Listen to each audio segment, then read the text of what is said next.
Hello, my name is Christine Smith. I work at H.L. Mooney Advanced Water Reclamation Facility, where we test wastewater throughout the different stages in the plant. And once it's all cleaned and approved with the results from the lab, we send it back out to the environment. Hi, my name is Sky Nguyen, and here at the lab at the Mooney, we do various types of testing to make sure that the water get returned to the environment is safe and usable. This is called sample receiving, where internal and external customers drop their samples off for analysis.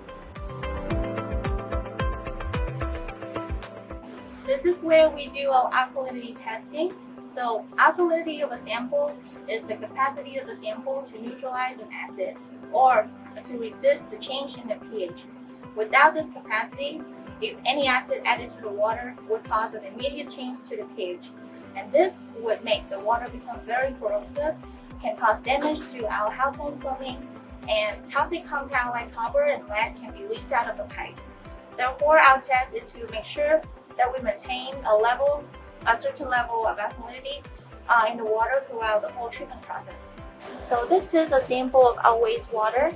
At first, the initial pH is around 6 to 7 right now. We're gonna add a little bit of color indicator. You can see that the color will start to become blue. So when at a high pH, it's gonna be a blue, and then we're gonna titrate it with sulfuric acid. I have sulfuric acid in here. And then as the acids start getting to the sample, you can see the color starting to change. The purpose of the color indicator is it would tell us when the pH of the water gets close to 4.5, which is our endpoint of the titration.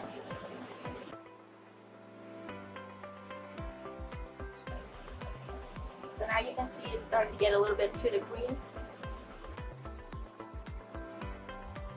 So when we end it around 4.5, it would tend to greenish to yellow, light yellow. So that would be the end of our titration. So the volume that we use would be used to calculate the alkalinity of the sample.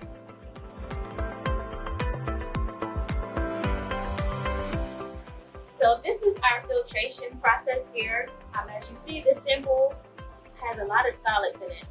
And we have a lot of tests that use small tubes that allow the sample to run through. We can't have any large particles going through the tube because it will get stuck. So this process here is, I'm going to pour into here. And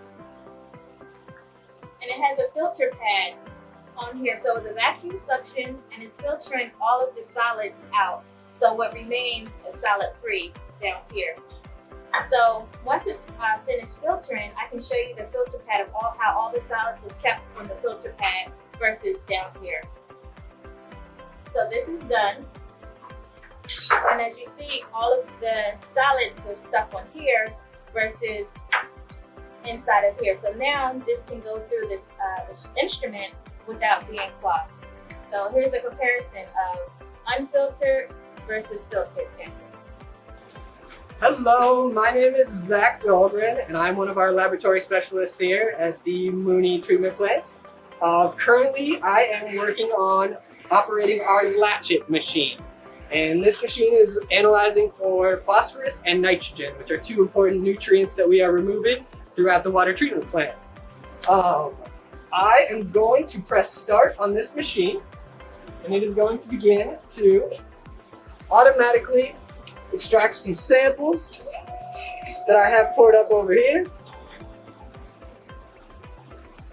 And that sample is going to flow through some of this tubing up and around, which is going to meet up with some of these other reagents that we have down here. Reagents are kind of ingredients in our chemical procedure that we're doing right now. So these things are all sucking up through this pump. All this tubing is meeting up into these valves. It's all mixing together. And it is going to create a color change. And that color change is analyzed by our spectrophotometer in here, which uses light to measure intensities of certain wavelengths.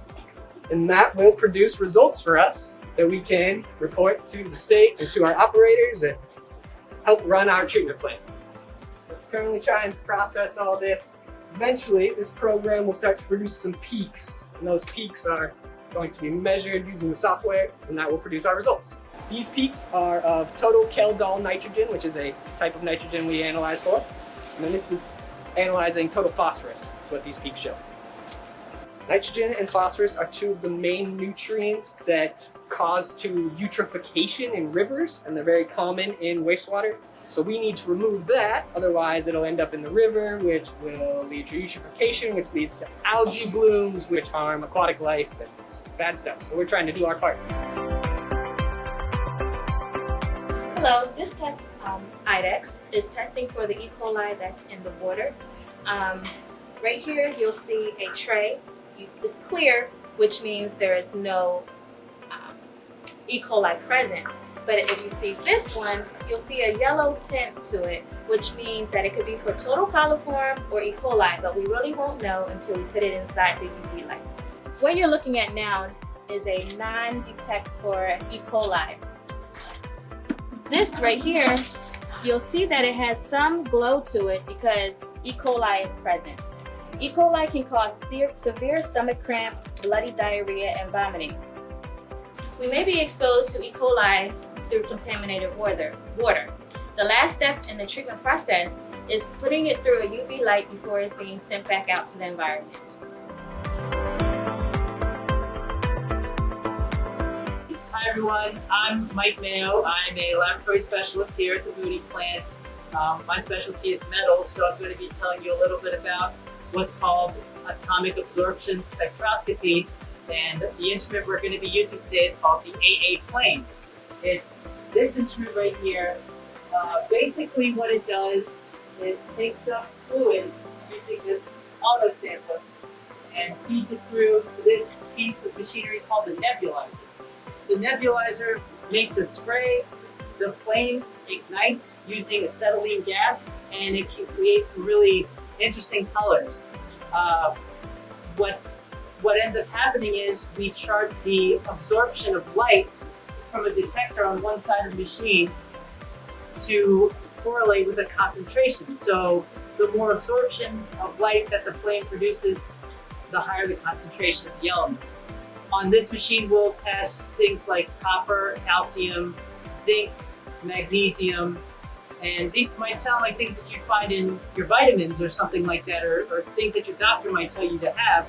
And they're good for you in those ways, but we don't want people just ingesting them in their water. So we monitor people's water quality to make sure that those levels aren't too high, because they can cause things like birth defects or headaches or skin rashes or digestive problems. So the Service Authority makes sure that we're not pumping that out into the water system so it doesn't get to your house. What's flowing through there right now is acetylene gas, which is how we get that nice crystal clear, like ice blue flame. And we have several different elements we use, and we also use things like matrix modifier, which is a chemical that removes some of the interferences and takes out some of the stuff we don't want to see.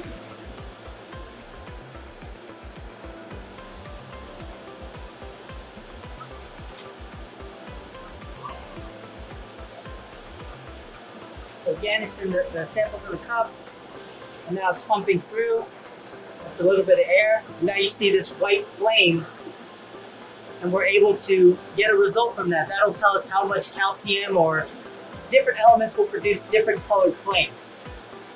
So this one in particular is calcium. That's a high concentration of calcium.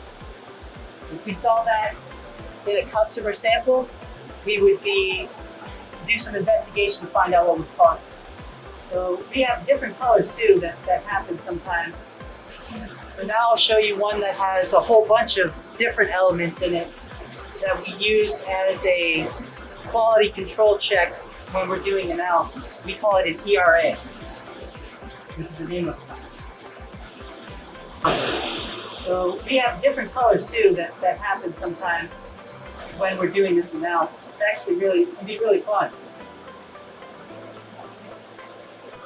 So this one has a lot of different elements in it. This was actually a solid sample that was dissolved.